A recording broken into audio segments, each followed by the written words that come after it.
My mother became an alcoholic when I was 15. It was odd. One day she wasn't an alcoholic, and the next she was a complete lush.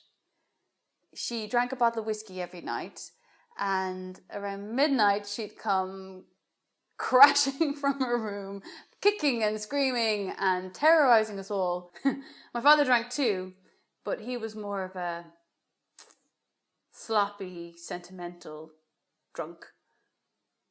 And somehow his alcoholism was more benign.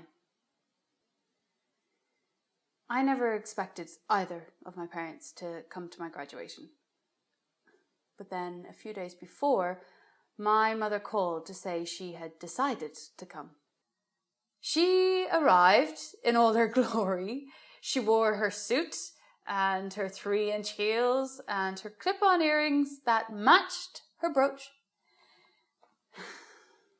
She slept in the dormitory in the room next to mine, and I lay awake at night listening to her drunken mumblings.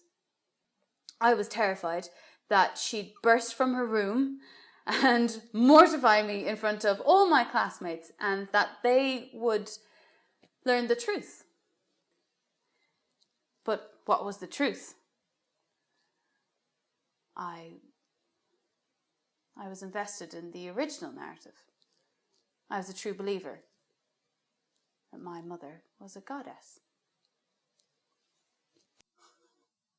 But she was an alcoholic. Alcoholic parents are so confusing. You love them because they're your parents, and you hate them because they're drunks, and you love them, but you hate them.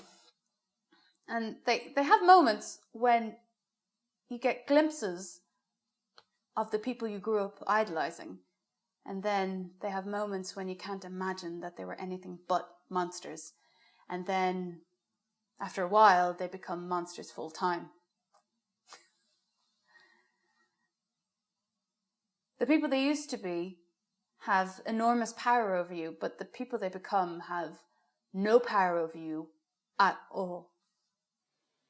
For a long time before my mother died, I wished she was dead. And then she died, and it wasn't one of those, oh my God, why did I think that? What was wrong with me? What sort of person wishes their mother dead? No, it wasn't like that at all. My mother had become a complete nightmare, and she drank herself to death at the age of 57.